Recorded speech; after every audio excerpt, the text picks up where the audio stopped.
एक इंस्टाग्रामवर वारी ते का आजोबांचा व्हिडिओ खूप गाजला भारुडाचा. कोणता? येडका मदन तो केवळ पंचानन, येडका मदन तो केवळ पंचानन. हा येडका मदन तो केवळ पंचानन, येडका मदन तो केवळ पंचानन, येडका मदन तो केवळ पंचानन, येडका मदन तो केवळ पंचानन. येडका मदन तो केवळ पंचानन, येडका मदन तो केवळ पंचानन.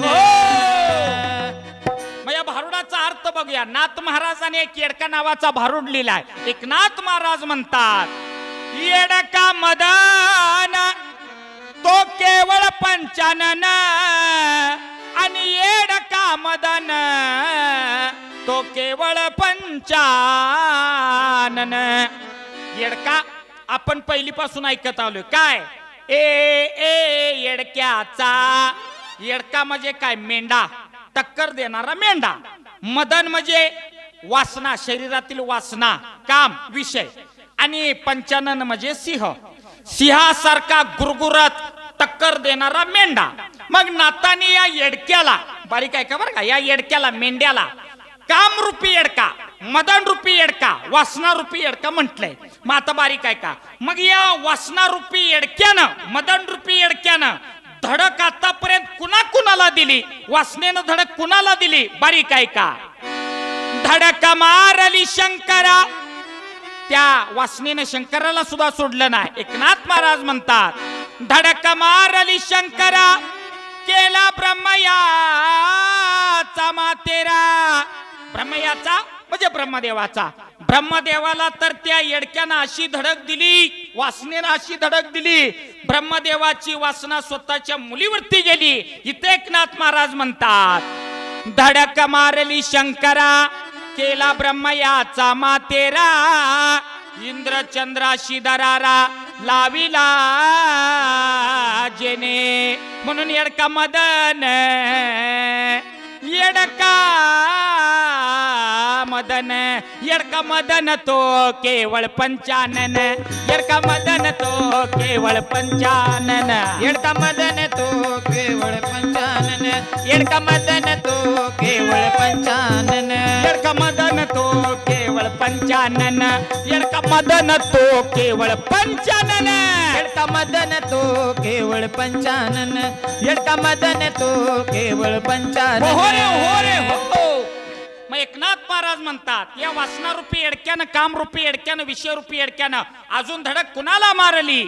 धडक मारली नारदा केला रावणाचा चेंदा. रावण सगळ्यांना माहिती आहे, तात्या रावण सगळ्याला माहिती आहे. रावणाची सोन्याची लंका होती. रावणाचं सगळं ओके मध्ये चालू होतं, ओके. पण रावणाला त्या येडक्यानं धडक दिली, सीतामाईवर नजर गेली आणि सोन्याची लंका राख झाली. म्हणून प्रमाण आहे, वासनेच्या संगे जाऊ नको मना, पाहत्या रावणा कैसे झाले. मग या येडक्यानं धडक कुणाला दिली? बारीक आहे का, धडक मारली नारदा केला रावणाचा चेंदा, दुर्योधना मारली गदा. दुर्योधन द्रौपदीला मांडीवर बस म्हणत होता, भीमाना गदा मारली. दुर्योधना मारली गदा घेतला प्राण. मग येडक्याच्या धडकेत काय झालं? एकनाथ महाराज पुढच्या चरणात म्हणतात, भस्मासुर मुकला प्राणाशी. या मदन रूपी, विषय रूपी, काम रूपी, वासना रूपी येडक्याच्या धडकेत भस्मासुराला मरावं लागलं. त्याचा विषय असा आहे, भस्मासुराने शंकराची तपश्चर्या केली, शंकराला प्रसन्न करून घेतलं आणि वरदान मागून घेतलं, मी ज्याच्या डोक्यावर हात ठेवीन, भस्मासुरानं ज्याच्या डोक्यावर हात ठेवील तो माणूस भस्म होणार. आणि एक दिवस भस्मासुरानं पार्वतीला पाहिलं, भस्मासुराची वासना जागृत झाली आणि शंकराला मारण्यासाठी भस्मासुर प्रयत्न करू लागला. विष्णूनं मोहिनी रूप, सुंदर स्त्रीचं रूप घेतलं. ती सुंदर स्त्री भस्मासुरा पुढे गेली. भस्मासुराला कळलं नाही, ओ बुलाती है मगर जाने का नाही. भस्मासुर घायाळ झाला. त्या सुंदर स्त्रीनं सांगितलं, मी जसं नाचते तसं नाच. भस्मासुर म्हणला ओके चालेल. ती सुंदर स्त्री नाचायला लागली. भस्मासुरी तिचं बघून नाचायला लागला. त्या सुंदर स्त्रीनं नाचता नाचता तिचा हात आपल्या डोक्यावर ठेवला. भस्मासुराने नसता नसता स्वतःचा हात डोक्यावर ठेवला आणि भस्मासूर भस्म झाला. कशामुळं? वासनेच्या नादाला लागल्यामुळं. एकनाथ महाराज म्हणतात, भस्मासूर मुकला प्राणाशी, तीच गती झाली वालीशी. वाली सुग्रीवाचा भाऊ वाली, त्या वालीची वासना सुग्रीवाच्या बायकोवर पडली. श्रीरामानी त्या वालीचा वध केला. म्हणून इथं म्हणायचं आहे, या येडक्याच्या धडकेत काय झालं? भस्मासूर मुकला प्राणाशी, तीच गती झाली त्या वालीशी.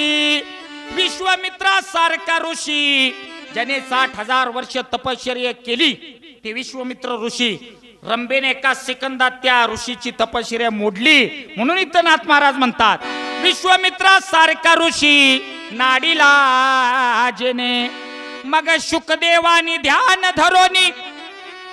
हा येडका, कामरूपी येडका, वासनारूपी येडका धडक मारत सुटला होता.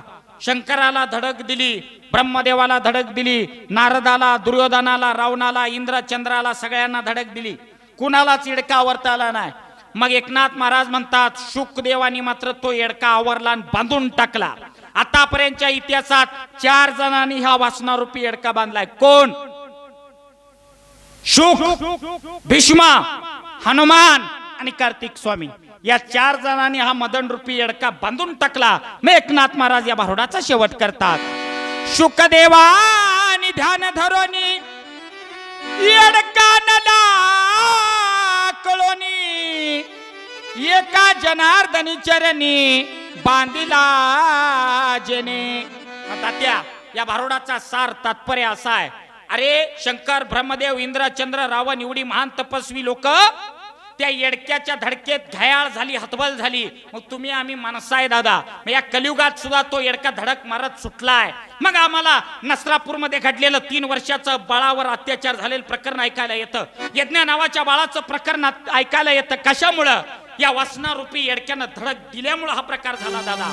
मग हा वासनारूपी येडका जर बांधायचा असेल तर काय करावं लागेल? मन करावे प्रसन्न, सर्व सिद्धीचे कारण.